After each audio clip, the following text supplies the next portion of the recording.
তোমার করা অসম্ভব দোয়াতে আল্লাহ তাআলা রাজি থাকলে এই 5টি খাস নিশানি বারবার প্রকাশিত হতে দেখবে। তোমার অসম্ভব দোয়া কবুলের প্রথম লক্ষণ হলো যখন আল্লাহ তাআলা তার বান্দাকে নিজের নিকটবর্তী করতে চান, তখন তিনি তাকে এমন জিনিসের খোঁজে লাগিয়ে দেন যেটা তার ভাগ্য থাকে না। কারণ সেই জিনিসটা বা মানুষকে সে যখন পায় না, সে খুব কাঁদে, বেকুল হয়ে ওঠে, অস্থির হয়ে ওঠে সেই জিনিসটা পাওয়ার জন্য। পাগলের মতো আল্লাহর কাছে সেই জিনিসটা চায়, অনেক মানত করে, অনেক ইবাদত করে, রোজা রাখে, 5 ওয়াক্ত নামাজ পড়ে, আল্লাহর কাছে কাকুতি মিনতি করে।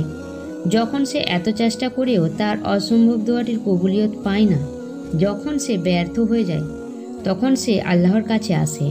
আল্লাহ তখন দেখিয়ে দেয় যে তিনি ছাড়া আর কেউ নেই। এটাই হলো তোমার প্রথম অসম্ভব দোয়া কবুলের লক্ষণ। অসম্ভব দোয়া কবুলের দ্বিতীয় লক্ষণটি হলো যদি 1000 বাধার পরেও, 1000 বিপদের পরেও তোমার মন এটার উপর আটকে থাকে যে আল্লাহ এখন আমার অবস্থার পরিবর্তন করতে পারেন, তিনি 1000 তুফানের পরেও আমার অসম্ভব দোয়াটা কবুল করবেন, তাহলে বিশ্বাস করো। এটা বিশ্বাসের শেষ স্তর, যেটা কবুলিয়তের সব থেকে বড় আলামত। একটা জায়গাতে যে মুমিনের পরিচয় তার পরীক্ষার সময় পাওয়া যায়, যখন সে পাগলের মতো দোয়া করে রবের ইবাদতে ডুবে যায়, কিন্তু সে কোনো ফল দেখতে পায় না, আর হতাশায় 1000 কারণ থাকার পরেও আশা এবং ভরসা রাখে আল্লাহর উপর। এটাই সেই ভাগ্যবান বান্দা যারা শীঘ্রই আল্লাহর রহমতকে পেয়ে যাবে। অসম্ভব দোয়া কবুলের তৃতীয় আলামত, তুমি জানো এটা অসম্ভব, আমি যে দোয়াটি চাইছি সেটা অসম্ভব, কিন্তু তাওয়াক্কুল করে রবের উপর ছেড়ে দাও, রবের উপর ভরসা করো, আর তুমি বলো এটা আমার কাছে অসম্ভব মনে হলেও মহান রাব্বুল আলামিনের কাছে তা অসম্ভব নয়, তিনি তো সব অসম্ভবকারীকে সম্ভব করে দেন।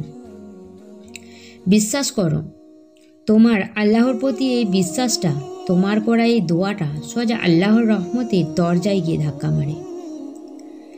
তোমার চতুর্থ অসম্ভব দোয়া কবুলের আলামতটি হলো 1000 চেষ্টার পরেও, এত ইবাদত করার পরেও যখন তুমি হতাশ আর নিরাশ হওনি, আর আল্লাহকে বারবার ডাকতে থাকো, আর তোমার দোয়া যখন তাহাজ্জুদে পৌঁছে যায়, এর থেকে বড় নিয়ামত আর কি হতে পারে।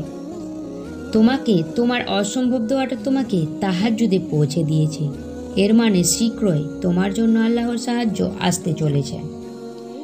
মনে রেখো একটা কথা, আল্লাহ সব কিছু দিয়েও তোমাকে পরীক্ষা করেন, আর তোমার থেকে তোমার কাছের জিনিস কেড়ে নিয়েও পরীক্ষা করেন।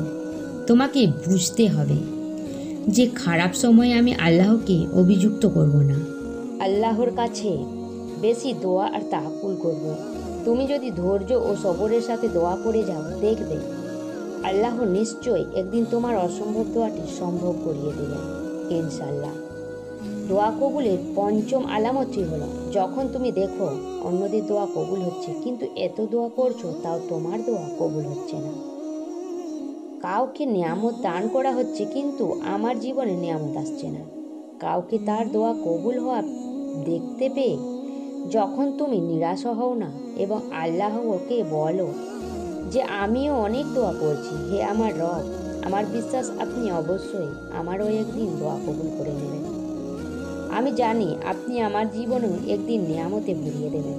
বিশ্বাস করো, তোমার এই ভাবাটা, আল্লাহর প্রতি অন্ধ বিশ্বাসটা তোমার জীবনের পুরো কাহিনী বদলে দেবে। অবশ্যই তোমার সব চিন্তা দূর হয়ে যাবে, তোমার ক্লান্ত হৃদয় শান্তি পাবে।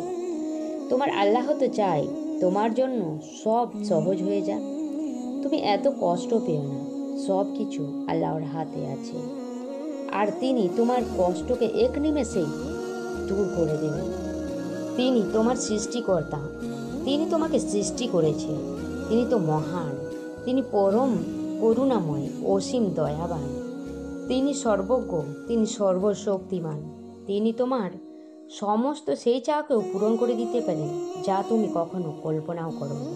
তাই আল্লাহ তাআলার উপর ভরসা ও বিশ্বাস বজায় রাখুন।